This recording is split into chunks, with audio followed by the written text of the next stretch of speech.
লিল্লাহি তাকবীর, লিল্লাহি তাকবীর, ইনকিলাব ইনকিলাব। আপনারা বাংলাদেশের জনগণ, বাগেরহাটের জনগণ সাক্ষী, আমাদের একটি কর্মীর হাত ও চাঁদাবাজের হাতে পরিণত হয় নাই। অনেক দুঃখ কষ্ট, অনেক আর্থিক ক্ষতি আমাদের হয়েছে, কিন্তু চাঁদাবাজি যেহেতু হারাম, হারামের দিকে আমাদের কর্মীদের হাত বাড়ানো হয় নাই। আমরা কোনো স্ট্যান্ড দখল করি নাই। আমরা মানুষকে, নিরীহ মানুষকে মামলা দিয়ে একই মামলায় শত শত আসামি করি নাই। আমরা এ নিয়ে কোনো মামলা বাণিজ্য করি নাই। আমরা কথা দিয়েছিলাম, এই জাতির সাথে কথা রেখেছি। কেন জানেন? আমরা এই দেশটাকে ভালোবাসি, আমরা এই দেশের মানুষকে বড়ই ভালোবাসি। আমরা যারে ভালোবাসবো তার তো আমরা কোনো ক্ষতি করতে পারি না। আমরা প্রতিজ্ঞাবদ্ধ, ইনশাআল্লাহ ইনশাআল্লাহ এই বাংলাদেশকে আমরা নিরাপদ, শান্তি এবং উন্নতির বাংলাদেশে পরিণত করব। বলবেন কিভাবে করব? করব আপনাদের ভালোবাসা এবং সহযোগিতা নিয়ে, করব আপনাদের সমর্থন এবং ভোট নিয়ে। যদি আমরা আপনাদের বিবেচনায় উপযুক্ত হই। অনেকে বলে জামাতে ইসলামীর দেশ শাসনের কোনো অভিজ্ঞতা নাই, তারা কিভাবে দেশ চালাবে? আমি প্রশ্ন করি, আজকে এই প্রশ্নটি যারা করেন, তারা যখন প্রথম দেশ শাসনের দায়িত্ব পান তখন কি তাদের কোনো অভিজ্ঞতা ছিল? যদি না থেকে থাকে তাহলে এটি কোনো শর্ত নয়, আর আমি বলবো তাদের কথা সঠিকও নয়। আমরা একটা সরকারে 1 থেকে 6, 2001 থেকে 6 আমরা একটা সরকারে সামান্য অংশগ্রহণ করেছিলাম। 2 জন মন্ত্রী দায়িত্ব পালন করেছিলেন। তারা কি ব্যর্থ ছিলেন? তারা কি অসৎ ছিলেন? তারা কি অদক্ষ ছিলেন? না, তারা সততা এবং দক্ষতার সাথে তাদের দায়িত্ব তারা পালন করেছেন। সেই মানুষগুলা যাদেরকে নিজেদের হাতে গড়ে রেখে গিয়েছেন, আজকে তারাই আপনাদের সামনে এগিয়ে এসেছেন। তাদের উপর যেভাবে অতীতের মানুষগুলো আস্থা রেখেছিল, আজকের মানুষগুলোর উপর আস্থা রাখলে আমরা ইনশাআল্লাহ আমাদের সমস্ত যোগ্যতা এবং শক্তি দিয়ে আমরা আপনাদের আস্থার ঋণ পরিশোধ করব। যদি আল্লাহর মেহেরবানিতে আমরা দায়িত্ব পাই নেই, সেই দিন থেকে আমরা সাফ বার্তা সবাইকে দিয়ে দিব, আগে যা করেছেন করেছেন, এখন উজু গোসল করে ঠিক হয়ে যান। এখন আর এগুলা চলবে না। আগেরটা কি হবে পরে দেখা যাবে, কিন্তু এখনটা করলে আর কেউ রেহাই পাবেন না। এই বার্তা যখন চলে যাবে, আমরা বিশ্বাস করি মাথা যদি ঠিক থাকে শরীর ঠিক হয়ে যাবে। রাজনীতির জায়গাটা স্বচ্ছ হয়ে গেলে গোটা সমাজ স্বচ্ছ হয়ে যাবে ইনশাআল্লাহ। তখন আর কেউ দুঃসাহস দেখাবে না দুর্নীতি করার, অন্য কোনো অপরাধ করার। অপরাধ তো এখান থেকে শুরু হয়, সমস্যা তো গুড়ায়, সমস্যা সমাজের মাথায়।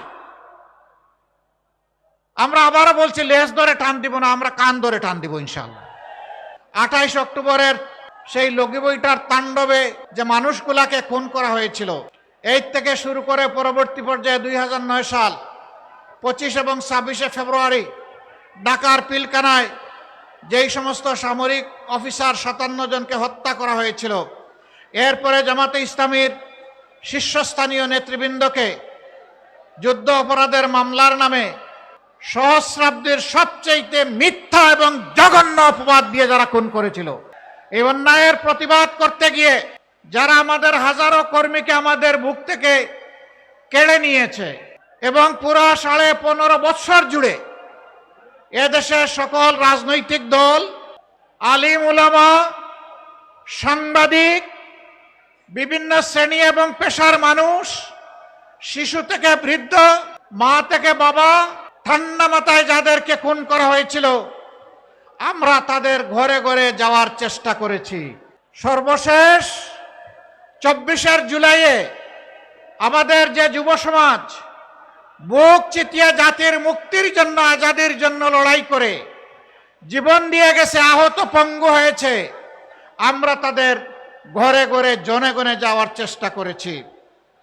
সেদিন যে মা, যে বাবা তার সন্তান হারিয়েছেন, যে যুবতী বোনটি তার স্বামী হারিয়েছে, যে অবুঝ শিশুরা তার বাবা হারিয়েছে, আমরা তাদের চোখের কোণায় পানি দেখি নাই, আমরা রক্তের ফুঁটা দেখেছি। তাদের আপনজনকে যে খুন করেছিল সেই খুনিদেরকে বিচারের আওতায় আনার প্রয়াস শুরু হয়েছে। জানি না সব বিচার এ জগতে সম্ভব হবে কিনা, তবে নিশ্চিত যার যার পাওনা আদালতে আখেরাতে সবাই পেয়ে যাবে ইনশাআল্লাহ। প্রিয় দেশবাসী, যখন ওই ধরনের কোনো শহীদ পরিবারের কাছে যেতাম, অবুঝ শিশুদেরকে একটু কাছে টানতাম। 4-5 বছর 6 বছরের বাচ্চারা হাতে ধরে টেনে নিয়ে যেত, একটা দেয়ালের সামনে নিয়ে দেয়ালে আঁকা তার বাবার ছবি দেখিয়ে বলতো, এটা আমার বাবার ছবি, আমার বাবা কি আর আসবে? এই অবুঝ শিশুদের এই প্রশ্ন শুনে আমরা স্তব্ধ হয়ে যেতাম। আমাদের বুকের এবং টুটের ভাষা বন্ধ হয়ে যেত। আমরা তখন চোখের ভাষায় কথা বলতাম, তখন চোখ দিয়ে আমাদেরও পানি গড়াতো ওদের চোখের পানির সাথে। আমি তাদের হয়ে আজকে এখানে দাঁড়িয়েছি। আমি দাঁড়িয়েছি ওই সমস্ত বনি আদমদের হয়ে যাদেরকে আপনজনের বুক থেকে তুলে নিয়ে কোথায় গায়েব করা হয়েছে, কোন আয়নাগরে রাখা হয়েছে, তাদের আপনজনেরা জানে না। আমরা যখন বিভিন্ন জায়গায় যেতাম, এরকম কিছু মানুষ ছুটে আসতেন, বলতেন, বাবা, ভাই, আমার সন্তানটা হারিয়ে গেছে, ওরকম তুলে নিয়েছিল, কোনো খবর পেলাম না, ও কি জীবিত আছে? যদি জীবিত থাকে তাইলে কোথায় আছে আপনারা কি জানেন? আর যদি না থাকে তাইলে তার কবরটা কোথায় আমাদেরকে একটু দেখাই দিতে পারবেন? যদি জীবিত থাকে, আল্লাহ যেন আমার বুকের ধনকে আমার বুকে ফিরায় দেন। আর যদি দুনিয়া থেকে চলে যায়, অন্তত তাদের কবরটা দেখে মনে একটু শান্তি নিতে চাই। ওই কবরের মাটি ছুঁয়ে আমাদেরকে কবরটা দেখাই দিতে পারবেন? বলুন, এই সমস্ত মানুষদের কাছে আমাদের কোনো জবাব ছিল? অসংখ্য বনি আদমকে, এই দেশের নিরীহ নাগরিককে, রাজনৈতিক দলের নেতাকর্মীদেরকে, আলিম উলামাকে দফায় দফায় জেলে নেওয়া হয়েছে মিথ্যা মামলায়। মাঝে মাঝে কোর্ট থানার গারদে বসে থাকতাম। কখনো কখনো দেখতাম সফেদ দাড়িওয়ালা, মাথায় পাগড়ি বাঁধা, দেখে মনে হতো যে বড় মাপের কোনো আলেম হবেন। সবাইকে তো আর চিনতাম না। এরকম একজন আলেম, আমাকে যে রুমে রাখা হয়েছে তার উল্টা দিকে ওনাকে রাখা হয়েছে। আমি দেখতে পেলাম ওনার পায়ে বেড়ি পরানো। কোর্টের ওসিকে সালাম পাঠালাম, উনি আসলো। আমি বললাম যে ওই যে এখানে বসে আছেন উনি কে? তো উনি একটা পরিচয় দিলেন, আমি নামটা এখানে বলতে যাচ্ছি না। আমি বললাম যে উনি যদি সেই ব্যক্তি হয়ে থাকেন তাইলে তো উনি হাজার আলিমের উস্তাদ, আপনি কি দয়া করে ওনার পায়ের বেড়িটা খুলে আমার পায়ে একটু লাগাই দিবেন? কয় কেন? আমি বললাম সহ্য হয় না। কয় মাফ করবেন, আপনার পায়ে বেড়ি লাগালে তো ওই জেল থেকেই লাগাই দিত, ওই বেড়ি খুলতেও পারবো না আর আপনার পায়ে লাগাতেও পারবো না। এইরকম জ্যেষ্ঠ আলিমদেরকে, উস্তাদদেরকে, ওলামা মাশায়েখদেরকে এক জেল থেকে আরেক জেলে বেড়ি লাগিয়ে টানাটানি করা হয়েছে, বছরের পর বছর রাখা হয়েছে। কি অপরাধ? অপরাধ একটাই, তারা অন্যায়ের প্রতিবাদ করেছে, আল্লাহ নবীর বিরুদ্ধে কুৎসা যারা রটনা করেছে তাদের বিরুদ্ধে আওয়াজ দিয়েছেন। এই অপরাধে তাদেরকে হেনস্থা করা হচ্ছে। আমি তাদের হয়ে আজকে এখানে দাঁড়িয়েছি। হেফাজতে ইসলামের দফায় দফায় 5ই মে থেকে শুরু করে বিভিন্ন সময় যাদেরকে হত্যা করা হয়েছে তাদের হয়েও আমি এখানে দাঁড়িয়েছি। এই সাংবাদিক বন্ধুরা আছে, তাদেরকেও খুন করা হয়েছে, তাদের কাউকে ধরে নিয়ে সীমান্তের ওপারে ফেলে দেওয়া হয়েছে। আমি সেই মানুষগুলার, মজলুমদের পক্ষে এখানে দাঁড়িয়েছি। আমি সেই 18 কোটি মজলুম মানুষের পক্ষে দাঁড়িয়েছি যারা সিন্ডিকেট করে নিত্যপণ্যের দ্রব্যকে, মূল্যকে আকাশে তুলে দিয়েছিল, মানুষের জীবনকে বিষিয়ে তুলেছিল সিন্ডিকেশন এবং চাঁদাবাজির মাধ্যমে। আমি তাদের হয়ে এখানে দাঁড়িয়েছি। আমি আপনাদেরকে জিজ্ঞাসা করতে চাই, সেই ফেসিবাদ, সেই কালো অধ্যায় আবার বাংলাদেশে ফিরে আসুক আপনারা কি চান? একজন সাধারণ বিবেকবান মানুষ এইটা চাইতে পারে না। আশ্চর্য, যেই দলটির 11 জন শীর্ষস্থানীয় নেতাকে ঠান্ডা মাথায় খুন করলো, 1000-এর উপর সহকর্মীকে দুনিয়া থেকে উঠায় দিল, 250-র অধিক সহকর্মীকে আয়নাগরের সঙ্গী বানালো, গুম করলো, যাদের নেতৃবৃন্দের বাড়িঘর বুলডোজার দিয়ে ভেঙে গুড়িয়ে দিল, যাদের নিবন্ধন কেড়ে নিল, প্রতীক কেড়ে নিল, দিশাহারা হয়ে শেষ পর্যন্ত সংগঠনটাকেই নিষিদ্ধ করে দিল। সেই মজলুম সংগঠন আল্লাহ তাআলা এই জাতিকে যখন আমাদের বুকের সন্তানদের বুক চিতিয়ে যুদ্ধ করার ফসল হিসাবে আমাদেরকে মুক্তি দিলেন, আমরা সেজদায় পড়লাম, শুকরিয়া আদায় করলাম। সেই রাতেই আমরা ঘোষণা করলাম, আজ আমরা সকল কষ্ট ভুলে গেলাম, আমরা কারো উপর প্রতিশোধ নেব না। বাংলাদেশের 56,000 বর্গমাইলে বসবাসকারী 18 কোটি মানুষ তার সাক্ষী, আমরা কারো উপর প্রতিশোধ নেই নাই।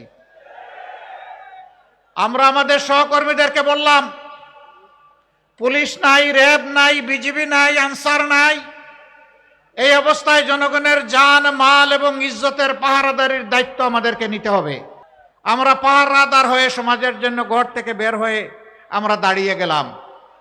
টানা 15 দিন সেই বৃষ্টি ভিজা এবং রোদে শুকানো দিনে আমাদের সহকর্মীরা পাহারা দিয়েছে দেশের মানুষের জান, মাল এবং ইজ্জতের। এরপরে সরকার যখন গঠন হয়েছে, কিছু স্থিতিশীল হয়েছে, পুলিশ আস্তে আস্তে তাদের কাজকর্মে ফিরে এসেছেন, তখন আমরা তাদের সাথে এবং বিভিন্ন পক্ষ, বিভিন্ন দল, ধর্মের নেতৃবৃন্দের সাথে আলাপ করে আমাদের সহকর্মীদেরকে আমরা তুলে এনেছি। আমরা বলেছি আবারও প্রয়োজন হলে আমরা যাব। আমরা সহকর্মীদেরকে বলেছিলাম, ধৈর্য ধরুন, শান্ত থাকুন। আপনারা বাংলাদেশের জনগণ, বাগেরহাটের জনগণ সাক্ষী, আমাদের একটি কর্মীর হাত ও চাঁদাবাজের হাতে পরিণত হয় নাই। অনেক দুঃখ কষ্ট, অনেক আর্থিক ক্ষতি আমাদের হয়েছে, কিন্তু চাঁদাবাজি যেহেতু হারাম, হারামের দিকে আমাদের কর্মীদের হাত বাড়ানো হয় নাই। আমরা কোনো স্ট্যান্ড দখল করি নাই। আমরা মানুষকে, নিরীহ মানুষকে মামলা দিয়ে একই মামলায় শত শত আসামি করি নাই। আমরা এ নিয়ে কোনো মামলা বাণিজ্য করি নাই। আমরা কথা দিয়েছিলাম, এই জাতির সাথে কথা রেখেছি। কেন জানেন?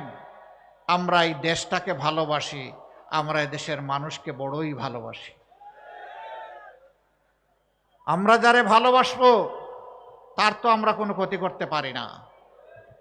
আমরা প্রতিজ্ঞাবদ্ধ, ইনশাআল্লাহ, ইনশাআল্লাহ এই বাংলাদেশকে আমরা নিরাপদ, শান্তি এবং উন্নতির বাংলাদেশে পরিণত করব। বলবেন কিভাবে করব? করব আপনাদের ভালোবাসা এবং সহযোগিতা নিয়ে, করব আপনাদের সমর্থন এবং ভোট নিয়ে। যদি আমরা আপনাদের বিবেচনায় উপযুক্ত হই। অনেকে বলে জামাতে ইসলামীর দেশ শাসনের কোনো অভিজ্ঞতা নাই, তারা কিভাবে দেশ চালাবে? আমি প্রশ্ন করি, আজকে এই প্রশ্নটি যারা করেন, তারা যখন প্রথম দেশ শাসনের দায়িত্ব পান তখন কি তাদের কোনো অভিজ্ঞতা ছিল? যদি না থেকে থাকে তাহলে এটি কোনো শর্ত নয়, আর আমি বলবো তাদের কথা সঠিকও নয়। আমরা একটা সরকারে 1 থেকে 6, 2001 থেকে 6 আমরা একটা সরকারে সামান্য অংশগ্রহণ করেছিলাম। 2 জন মন্ত্রী দায়িত্ব পালন করেছিলেন। তারা কি ব্যর্থ ছিলেন? তারা কি অসৎ ছিলেন? তারা কি অদক্ষ ছিলেন? না, তারা সততা এবং দক্ষতার সাথে তাদের দায়িত্ব তারা পালন করেছেন। সেই মানুষগুলা যাদেরকে নিজেদের হাতে গড়ে রেখে গিয়েছেন, আজকে তারাই আপনাদের সামনে এগিয়ে এসেছেন। তাদের উপর যেভাবে অতীতের মানুষগুলো আস্থা রেখেছিল, আজকের মানুষগুলোর উপর আস্থা রাখলে আমরা ইনশাআল্লাহ আমাদের সমস্ত যোগ্যতা এবং শক্তি দিয়ে আমরা আপনাদের আস্থার ঋণ পরিশোধ করব। প্রিয় দেশবাসী, আমরা কি চাই? দেশবাসী যা চায় আমরাও তাই চাই। আমাদের যুব সমাজ যা চায় আমরা তাই চাই। আমাদের মা বোনেরা যা চান আমরা তাই চাই। যুব সমাজ কি চায় তারা জাতিকে জানিয়ে দিয়েছে। জানিয়ে দেয় নাই? বাংলাদেশের 5টা পাবলিক বিশ্ববিদ্যালয়, যেগুলা সর্ববৃহৎ বিশ্ববিদ্যালয়, সেই বিশ্ববিদ্যালয়ে নির্বাচন হয়েছে ছাত্র সংসদের। তারা কি একটা রায় দেয় নাই? তারা কি বলেছে আমরা আবার ফেসিবাদ ফিরিয়ে আনতে চাই? তারা কার পক্ষ নিয়েছে? তারা ইনসাফের পক্ষ নিয়েছে। তারা আস্থা রেখেছে আমাদের সন্তানদের উপর। আমাদের সন্তানেরা আজ তার প্রতিদান দিয়ে চলেছে। অনেকে বলছেন ডাকসু গত 50 বছরে যা করতে পারে নাই, এরা 4 মাসে তার চেয়ে বেশি করেছে। কেন করেছে জানেন? ওরা আল্লাহকে ভয় করে, ওরা কথা দিয়েছিল তাই কথা রক্ষা করে। আমাকে অনেকে জিজ্ঞেস করেছে, আপনারা যদি বাংলাদেশ পরিচালনার সুযোগ পান তাহলে বাংলাদেশটি কেমন হবে? আমি বলেছি ডাকসু যেমন আসে তার চেয়ে ভালো হবে ইনশাআল্লাহ। এখন মহিলারা, এই কয়েকদিন আপনারা হয়তো সামাজিক যোগাযোগ মাধ্যমে দেখতে পারেন, মহিলারা প্রকাশ্যে বলছে আমরা আমাদের ইজ্জতের পাহারাদার হিসাবে জামাতে ইসলামের উপরেই আস্থা রাখতে চাই। একজন বোন পোশাকে আশাকে, তিনি আপনারা হয়তো সবাই যেমনটা কল্পনা করেন তেমন না। তাকে সাংবাদিক বন্ধু প্রশ্ন করেছেন, আপনি এবার কাকে ক্ষমতায় দেখতে চান? উনি বলে জামাতকে। কয় আশ্চর্য, জামাত ক্ষমতায় আসলে তো আপনি এই পোশাক পরতে পারবেন না। কয় পরবো না। বলে যে অন্য পোশাক পরা লাগে, বলে পরবো। এরপরে বলে যে জামাতকে কেন ভালোবাসেন, কেন চান? বলে যে আমি বিশ্বাস করি জামাত ক্ষমতায় আসলে দেশ ঠিক হবে। জিজ্ঞেস করে জামাতের কোন জিনিসটি আপনার ভালো লাগে? বলে যে পুরা জামাতকেই আমার ভালো লাগে, কোনো জিনিস আলাদা করার মতো নাই। আজকে মায়েরাই আস্থা কেন রাখছে? কারণ 54 বছর তারা সবাইকে দেখেছে, সবাই তাদের সাথে কথা দিয়েছে, কিন্তু তাদের ইজ্জতের প্রতি যথাযথ সম্মান প্রদর্শন করা হয়নি। আর এই সময়টা জুড়ে আমরাও এই সমাজে ছিলাম, আমাদেরকেও তারা দেখেছেন। আমরা মায়েদের ব্যাপারে বলতে চাই, আমরা সবাই মায়ের সন্তান, মায়ের পেট থেকে এসেছি। মা আমাদেরকে 285 দিন গর্ভে ধারণ করেছেন বড় কষ্ট করে। দুনিয়ায় আসার পরে বুকের দুধ খাওয়িয়েছেন, আর বুকটাকে আমার জন্য, আপনার জন্য বিছানা, নিরাপদ বিছানা বানিয়ে দিয়েছেন। যে মা পেটে নিলেন, বুকের দুধ খাওয়ালেন, বুককে সন্তানের বিছানা বানিয়ে দিলেন, সেই মায়ের ঋণ পরিশোধ করা কি সন্তানের পক্ষে সম্ভব? অসম্ভব। আমরা এটা পারবো না, কিন্তু আমাদেরকে জান প্রাণ দিয়ে চেষ্টা করতে হবে সেই মাকে সম্মান করা।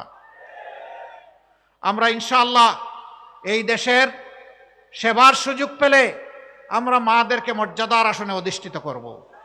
তারা ঘরে, চলাচলে, কর্মস্থলে, সব জায়গায় তাদের জন্য সম্মান এবং নিরাপত্তা নিশ্চিত করা হবে ইনশাআল্লাহ।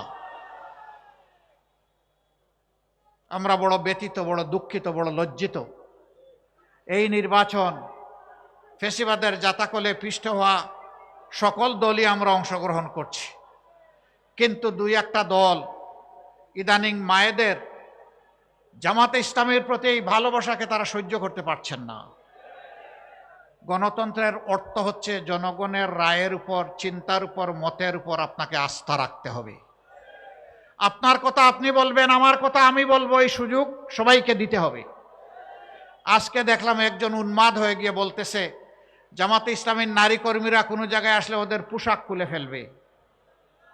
সে তার সহকর্মীদেরকে হুকুম দিচ্ছে। আরেক জায়গায় চাঁপাইনবাবগঞ্জে মেয়ে হয়ে একজন কথা বলেছে যে ওদের হেজাব এবং নেকাব খুলে ফেলবেন টান দিয়ে, ওদেরকে ধরে পুলিশের হাতে দিয়ে দিবেন। এর নাম গণতন্ত্র? নির্বাচনের আগেই যদি আপনি এটা করেন, নির্বাচনের পরে কি করবেন? একদিকে আপনি মাদের হাতে দিবেন ফ্যামিলি কার্ড, আর পাশাপাশি আপনার প্রতিপক্ষ হলে তার সেই মায়ের গায়ে দিবে আপনি হাত। ওই ফ্যামিলি কার্ড আর হাত দুইটা একসাথে চলবে না। যদি সত্যিই সম্মান দেখায় থাকেন তাহলে আগে আপনার মাকে সম্মান দেখান, এরপরে বাংলাদেশের প্রত্যেকটা নারীকে মায়ের মর্যাদায় সম্মান দেখান। মানুষ আপনাকে ভালোবাসবে, আপনাকে স্যালিউট দেবে।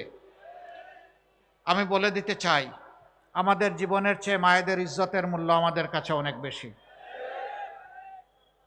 আমি সাফ সারা বাংলাদেশের শান্তিকামী, মুক্তি পাগল মানুষকে বলে দিতে চাই, বিশেষ করে যুবকদেরকে বলে দিতে চাই, কোনো মায়ের সাথে কেউ যদি এই ধরনের অসভ্য আচরণ করে, আপনারা আবার 24-এর মতো বিস্ফোরিত হবেন। বলবেন জীবন দিব কিন্তু মায়ের মর্যাদা দেব না, কাউকে না মায়ের মর্যাদা নিয়ে টান দিতে দেব না, জীবনের বিনিময়ে হলেও মায়ের মর্যাদা রক্ষা করব। যারা মাদেরকে নিয়ে এইরকম অপমান করেন, এদেশের অর্ধেক হচ্ছেন আমাদের মায়ের সমাজ, তারা কিভাবে আশা করেন সেই মায়েরা তাদেরকে সমর্থন দেবে? আমরা দোয়া করি শুভবুদ্ধির উদয় হোক। হ্যাঁ, মাদের ছাড়াও বিভিন্ন জায়গায় হচ্ছে, আজকেও ঢাকায় দেখেছেন কিছু একটা হয়েছে। প্রতিদিন বিভিন্ন জায়গায় অসহিষ্ণু এই কার্যক্রম চালানো হচ্ছে।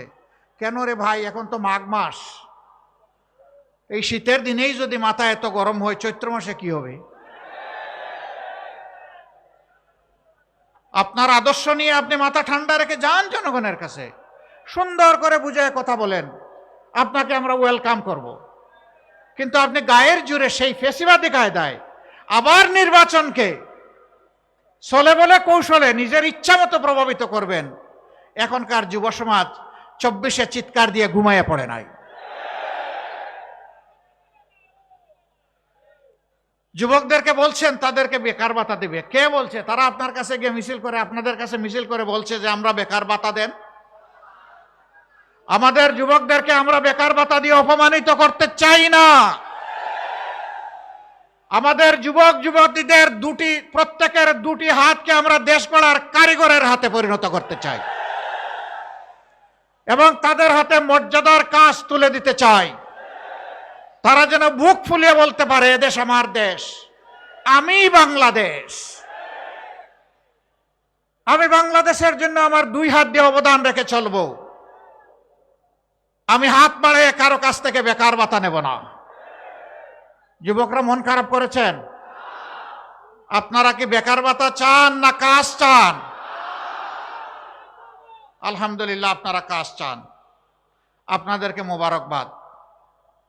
সম্মানিত ভাইয়েরা, আল্লাহর রহমতে আপনাদের দোয়া, ভালোবাসা, সমর্থন, ভোটে যদি আমাদের 11 দলীয় এই নির্বাচনী পক্ষের প্রার্থীরা বিজয়ী হয়ে সরকার গঠনের সুযোগ পান, আমরা যে কাজগুলা করতে চাই সেই কাজগুলার কিছু অংশ আজকে বলে আমি বিদায় নেব। সব এখানে বলা সম্ভব না। নাম্বার 1, আমরা সমাজ থেকে দুর্নীতি দূর করব ইনশাআল্লাহ। আমরা দুর্নীতির গাছের পাতা ধরে টানাটানি করব না, আমরা জটটা ধরে টান দিব। দুর্নীতিকে আর বাংলাদেশে সহ্য করা হবে না। 2 নম্বর,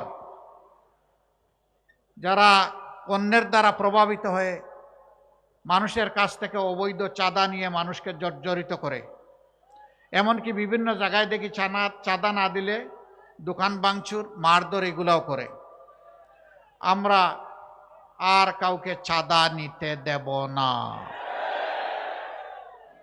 যদি আমরা সেই সুযোগ পাই তাহলে দুর্নীতি যারা করেন আর চাঁদা যারা নেন তাদেরকে আমরা বুকে টেনে নিব, কারণ তারাও আমাদের সন্তান, তারাও এদেশের নাগরিক। তাদেরকেও প্রশিক্ষিত করে তাদের হাতেও মর্যাদার কাজ তুলে দিব ইনশাআল্লাহ। তারাও সেদিন এই জাতিকে গঠনে, উন্নয়নে ভূমিকা রাখবে এবং গর্বিত হবে।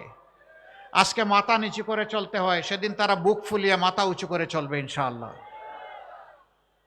কাজেই তাদেরও কোনো চিন্তার কারণ নাই। সমাজ মুক্তি পাবে তাদের নির্যাতন থেকে, আর তারা মুক্তি পাবে লজ্জার হাত থেকে। এরপরে আমরা কি করব? আমরা সমাজের সকলের জন্য ন্যায় বিচার কায়েম করব ইনশাআল্লাহ। প্রেসিডেন্ট যে বিচার পাবেন, গ্রামের একজন সাধারণ কৃষক একই বিচার পাবেন। যে অপরাধে গ্রামের একজন সাধারণ মানুষকে আইনের আওতায় এনে শাস্তি দেওয়া হবে, একই অপরাধ করলে আইন প্রেসিডেন্টকে ছেড়ে কথা বলবে না। বিচার সমান। এই বিচারে যারা ভয় পায় তারা আমাদের বিরোধিতা করবে। আমরা তাদেরকে ভয় পাই না, আমরা একমাত্র আল্লাহ তাআলাকে ভয় করি। আমাদের তৃতীয় অঙ্গীকার, মানুষের পেটে এবং মুখে ভাত তুলে দেওয়া এটা আমাদের দায়িত্ব, কিন্তু রিজেকের মালিককে আল্লাহ রাব্বুল আলামিন। আমরা আল্লাহ তাআলার কাছে চাইব এবং মানুষের অর্থনৈতিক প্রবৃত্তি অর্জনের জন্য স্বচ্ছতার সাথে দূরদর্শী চিন্তা করব ইনশাআল্লাহ। আগামী 5 বছর পরে বাংলাদেশ কোথায় যাবে, 10 বছর পরে কোথায় যাবে, 50 বছর পরে কোথায় যাবে, এটা জরুর নয় যে জামাতে ইসলামীকেই দেশ শাসন করতে হবে, কিন্তু এইটা জরুর যে এই দেশে সুশাসন থাকতে হবে। এই দেশকে যারা ভালোবাসে তাদেরকেই শাসনের দায়িত্ব দিতে হবে। প্রিয় দেশবাসী, আমরা সেই রকম ভিশন নিয়ে, পরিকল্পনা নিয়ে আপনাদের সাথে বসবো, কথা বলবো, ডায়ালগ করব, তারপরে সবাই মিলে বাংলাদেশ গড়ব ইনশাআল্লাহ। ব্যাংক ডাকাত, শেয়ার মার্কেট লুটেরা, তাদের কি হবে? তারা অনেকে পালিয়ে বিদেশে গিয়ে আলিশান বাড়িতে থাকেন। আল্লাহ যদি আমাদেরকে তৌফিক দেন, আমরা ওদের পেটের ভিতরে হাত ঢুকাইয়া জনগণের টাকা বের করে নিয়ে আসবো ইনশাআল্লাহ। যা পারি, যতটুকু পারি, সেই টাকা রাষ্ট্রীয় তহবিলে যোগ হবে, তাই দিয়ে জনগণের উন্নয়ন কর্মকাণ্ড পরিচালিত হবে ইনশাআল্লাহ। এরপরে যদি আল্লাহর মেহেরবানিতে আমরা দায়িত্ব পাই নেই, সেই দিন থেকে আমরা সাফ বার্তা সবাইকে দিয়ে দিব, আগে যা করেছেন করেছেন, এখন উজু গোসল করে ঠিক হয়ে যান। এখন আর এগুলা চলবে না। আগেরটা কি হবে পরে দেখা যাবে, কিন্তু এখনটা করলে আর কেউ রেহাই পাবেন না। এই বার্তা যখন চলে যাবে, আমরা বিশ্বাস করি মাথা যদি ঠিক থাকে শরীর ঠিক হয়ে যাবে। রাজনীতির জায়গাটা স্বচ্ছ হয়ে গেলে গোটা সমাজ স্বচ্ছ হয়ে যাবে ইনশাআল্লাহ। তখন আর কেউ দুঃসাহস দেখাবে না দুর্নীতি করার, অন্য কোনো অপরাধ করার। অপরাধ তো এখান থেকে শুরু হয়, সমস্যা তো গুড়ায়, সমস্যা সমাজের মাথায়। আমরা আবারও বলছি, লেজ ধরে টান দিব না, আমরা কান ধরে টান দিব ইনশাআল্লাহ। যারাই অপরাধ করবে কোনো ছাড় নাই। সম্মানিত ভাইরা, আমাদের সমাজের একটা বিপুল সংখ্যক শিশু, তারা শিক্ষার আলো থেকে একেবারেই বঞ্চিত। তার মা পেটের ভাত যোগান দিতে পারে না, ওরা শিক্ষা দিবে কিভাবে? সে কি দেশের নাগরিক নয়? সরকারের কোনো দায়িত্ব নেই? সেই লোকগুলা যখন শিক্ষা পায় না, অনাদরে, অবহেলায়, অযত্নে বড় হয়, তখন তাদের মনের মধ্যে দ্রোহের আগুন জ্বলে উঠে। আমি কি এই সমাজের কেউ নই? এই সমাজ আমাকে এইরকম অন্ধকারে ফেলে দিল কেন? তার মনে তখন প্রতিরোধ স্পৃহা জাগ্রত হয়, তখন বিভিন্ন ধরনের অপরাধ কর্মকাণ্ডে সে জড়িয়ে পড়ে। এর জন্য আমার ওই অবুঝ শিশুটি দায়ী নয়, এই জন্য দায়ী সমাজ এবং সরকার, যারা তাদেরকে শিক্ষার আলো থেকে বঞ্চিত করেছে। ইনশাআল্লাহ আল্লাহ তাআলা আমাদেরকে দেশ পরিচালনার সুযোগ দিলে আমরা তাদেরকে বুকে তুলে নেব এবং তাদের শিক্ষার ব্যবস্থা করব। তাদের মধ্য থেকে মণিমুক্তা বের হয়ে আসবে, আমরা এটা আশা রাখি। এমনকি তাদের মধ্য থেকে বের হয়ে কেউ এসে আগামী দিনের প্রধানমন্ত্রী হতে পারে। শুধু রাজার ছেলে রাজা হবে, রাজনীতির এই সংস্কৃতি আমরা পাল্টে দিতে চাই। যার যোগ্যতা আছে সেই দেশ পরিচালনার দায়িত্ব পাবে ইনশাআল্লাহ, জনগণের ভালোবাসা এবং সমর্থন নিয়ে। ওই পৈতৃক সূত্রে, জমিদারি সূত্রে রাজনীতি এই দেশের মানুষ আর দেখতে চায় না। সম্মানিত ভাইয়েরা, তারপরে কি করব? এই দেশ বিশ্বের একটা সদস্য দেশ, বিশ্বসভার, সবার সাথে আমাদের চলতে হয়, চলতে হবে, চলতে চাই। সভ্য প্রত্যেকটি দেশকে আমরা বন্ধু হিসাবে পেতে চাই, কিন্তু অতীতে এই বন্ধুত্ব নয়, কিছু কিছু ক্ষেত্রে প্রভুত্ব কায়েম হয়েছিল। আধিপত্যবাদ আমাদের ঘাড়ে চেপে বসেছিল, আমাদের 54 বছরের অনেক সম্ভাবনাকে ধূলিসাৎ করে দিয়েছিল। আগামীতে এই জাতি আর কোনো আধিপত্যবাদ বরদাস্ত করবে না। আমরা সবাইকে বন্ধু হিসাবে পেতে চাই, কাউকেই প্রভু হিসাবে দেখতে চাই না। কেউ যেন আর প্রভুর নাটকে অভিনয় করতে না আসেন। আমরা সবার সাথে ভালো সম্পর্ক, প্রতিবেশীদের সাথে ভালো প্রতিবেশীর সম্পর্ক আমরা রক্ষা করব, কিন্তু আমরা চাই আমাদের সাথেও যেন সেই সম্পর্কটা রক্ষা করা হয়। কিছু লোক জাতিকে বিভক্ত করেছে, মুক্তিযুদ্ধের পক্ষ বিপক্ষ, অমুক ধর্ম অমুক ধর্ম, ধর্মে ধর্মে ক্লেশ, চেতনার ক্লেশ, এইগুলা লাগায় রেখেছে। আমরা এই সবগুলার কবর রচনা করে একটা ঐক্যবদ্ধ জাতি করতে চাই। হিন্দু, মুসলমান, বৌদ্ধ, খ্রিস্টান সবাই মিলে আমরা একসাথে ফুলের বাগানের গাছগুলার মতো থাকতে চাই, নিরাপদে শান্তিতে থাকতে চাই, সম্মানের সাথে থাকতে চাই। এখানে কারো অপমান আমরা বরদাস্ত করব না। ধর্মের ভিত্তিতে কারো মূল্যায়ন হবে না। নাগরিকত্ব, দেশপ্রেম এবং তার যোগ্যতার ভিত্তিতে তার মূল্যায়ন হবে ইনশাআল্লাহ। সম্মানিত ভাইয়েরা, এই বাগেরহাটেরও অনেক সমস্যা আছে না? আবার অনেক সম্ভাবনাও আছে। যুগ যুগ ধরে বাংলাদেশের বিভিন্ন অঞ্চলকে পিছিয়ে রাখা হয়েছে। 15 সালে আমি শরণখোলায় একটা এলাকায় গিয়েছিলাম। জমিনের আইল দিয়ে চলতে হয়েছে, ভালো একটা রাস্তা নাই। 3 জায়গায় আমরা পড়েই গেলাম, আবার উঠে চলতে থাকলাম। কেন? এই বাগেরহাট কি বাংলাদেশের অংশ নয়? হ্যাঁ, উন্নয়নে যারা অবদান রেখেছেন আমরা তাদেরকে ধন্যবাদ জানাই। আবার উন্নয়ন করতে গিয়ে যারা ডাকাতি করেছেন তাদেরকে ধন্যবাদ জানাইতে পারবো না। জনগণের টাকা নিয়ে যারা নিজেদের পকেট ভারী করেছেন, সিঙ্গাপুর বানিয়েছেন আর কানাডায় বেগমপাড়া গড়ে তুলেছেন, আমরা তাদেরকে ধন্যবাদ জানাতে পারবো না।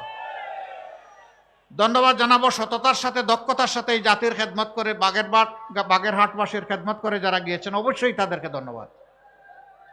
আমরা আপনাদেরকে কথা দিচ্ছি, আমরা সুযোগ পেলে ন্যায্যতার ভিত্তিতে যে এলাকা সবচেয়ে বেশি বঞ্চিত ওই এলাকার দিকে ইনশাল্লাহ আমাদের চোখটি প্রথমে পড়বে ইনশাল্লাহ।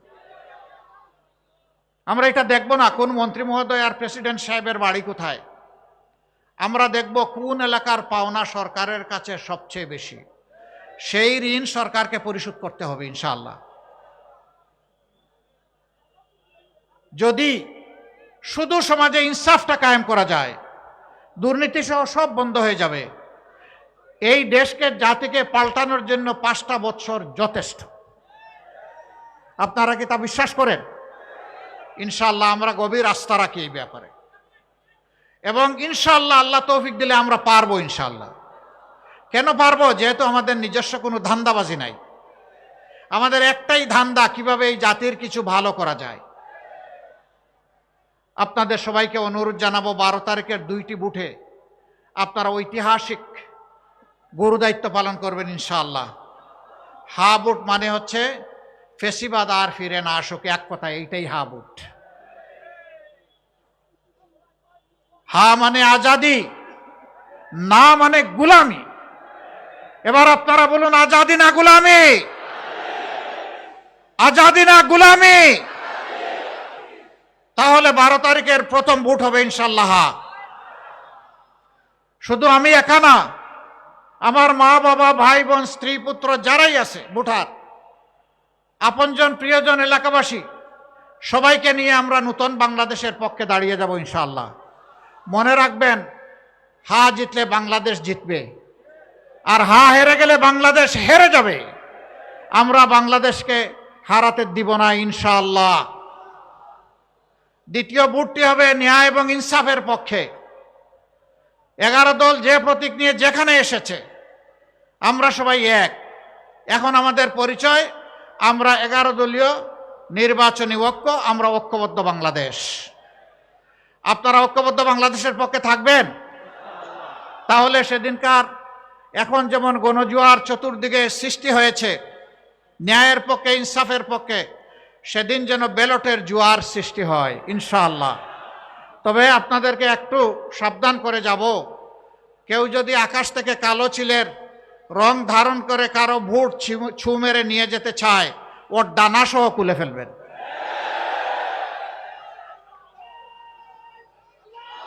আগের স্লোগান অচল, আমার ভোট আমি দেব, তোমারটাও আমি দেব, এটাও অচল। তোমার ভোট তুমি দাও, আমার ভোট আমি দেব, আমার ভোটে হাত বাড়ালে খবর আছে। সম্মানিত ভাইরা, নিজের এই ভোটের পাহারাদারি করতে হবে, অন্যের ভোটেরও পাহারাদারি করতে হবে। নাগরিকদের পূর্ণ অধিকার, যারে পছন্দ তারে ভোট দেবে, কিন্তু জোর করে আমার পছন্দের বাক্সে ঢুকাবো, এটাকে বুতা করে দিতে হবে। আমার সম্মানিত ভাইয়েরা, আসুন এবার আপনাদের সামনে পরিচয় করিয়ে দেই বাগেরহাটের 4টি আসনে 11 দলের পক্ষ থেকে যাদের হাতে আমরা নির্বাচনী ক্যান্ডিডেটের আমানত তুলে দিয়েছি, যাদের হাতে জনগণ তাদের ভোটের আমানত তুলে দিতে চায়, সেই 4 জনকে এখন আপনাদের সামনে আমি পরিচয় করিয়ে দিচ্ছি। বাগেরহাট 1 আসনে অধ্যক্ষ মৌলানা মশিউর রহমান, বিশিষ্ট আলেমে দিন, দীর্ঘদিন ধরে তিনি হাজার হাজার শক্ত করে ধরবেন, হাত উঁচু করে ধরবেন, দীর্ঘদিন ধরে তিনি হাজার হাজার আলিম তৈরি করেছেন, সমাজের খেদমত করেছেন, পরিচ্ছন্ন চরিত্র নিয়ে রাজনীতি করেছেন। আমরা তার হাতে ইনসাফের প্রতীক তুলে দিলাম। আরে ভাই, মার্কা আছে? কোন সে মার্কা? কোন সে মার্কা? আরো জুড়ে 12 তারিখ বিজয়ের ইনশাআল্লাহ। জাযাকুমুল্লাহু খায়রান। জি, আপনি নিয়ে বসেন, এই পাল্লা হাতে নিয়ে বসেন। তারপরে বাগেরহাট 2 আসন, এই আসনে আমরা একজন তরুণ নেতাকে মনোনয়ন দিয়েছি। তাকে আপনারা সবাই চিনেন, আলহামদুলিল্লাহ, মঞ্জুরুল হক রাহাত। তার হাতে ইনসাফের প্রতীক তুলে দিলাম। আমরা তারুণ্যকে, যৌবনকে সম্মান করি, এই নমিনেশন তার প্রমাণ। ও যুবকেরা, তৈরি হয়ে যাও, আগামীর বাংলাদেশ তোমাদের হাতে তুলে দেব। বাংলাদেশের ককপিটে তোমরা থাকবা, আমরা প্যাসেঞ্জার হয়ে তোমাদের পিছনে বসে আল্লাহর শুকরিয়া আদায় করব। বাগেরহাট 2 ভাই প্রতীক আছে? কোন সে প্রতীক? আরে ভাই, আরো জুড়ে ইনশাআল্লাহ 12 তারিখ বিজয়মালা ইনশাআল্লাহ। জাযাকুমুল্লাহু খায়রান। তারপরে বাগেরহাট 3 অ্যাডভোকেট আব্দুল ওয়াদুদ, তাকে আপনারা সকলেই চিনেন। রামপাল মোংলা না? ধরেন, শক্ত করে ধরেন, উঁচু করে ধরেন। আলহামদুলিল্লাহ, তার হাতেও আমরা ইনসাফের প্রতীক তুলে দিলাম। এই মানুষগুলোকে মায়া লাগে সত্যি। কেন? কারণ তারা সৎ, কারণ তারা কর্মঠ, কারণ তারা দেশপ্রেমিক। ইনশাআল্লাহ আপনাদের আমানতের ভার তারা রক্ষা করবেন। মার্কা আছে? কোন সে মার্কা? জুড়ে সুরে 12 তারিখ বিজয়ের মালা ইনশাআল্লাহ। জাযাকাল্লাহ। এরপরে বাগেরহাট 4 অধ্যক্ষ আব্দুল আলিম। আব্দুল আলিম, এইদিকে আসুন।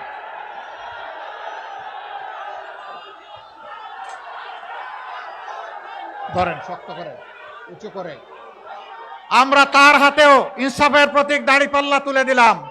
হে রব্বুল ইজ্জত, আব্দুল আলিম সহ যাদের হাতে আজকে আমরা ইনসাফের প্রতীক তুলে দিলাম, তাদেরকে আজীবন মানুষের উপর ইনসাফ করার তৌফিক দান করো। ইনসাফের বাংলাদেশ গড়ার কারিগর হিসাবে কবুল করো। এই এলাকার মানুষের অন্তরে তাদের প্রতি আস্থা তৈরি করে দাও। প্রতীক আছে? কোন সে প্রতীক? আরো জুড়ে ইনশাআল্লাহ 12 তারিখ সারাদিন বিজয়ের মালা দাড়িপাল্লা। আল্লাহ তাআলা কবুল করুন, আমিন। এবার আসুন মহান মাবুদের কথা উচ্চকিত করে আমরা বিদায় নেই। লিল্লাহি তাকবীর, লিল্লাহি তাকবীর। ইনকিলাব, ইনকিলাব, জিন্দাবাদ, জিন্দাবাদ, ইনকিলাব জিন্দাবাদ। আসসালামু আলাইকুম ওয়া রাহমাতুল্লাহ।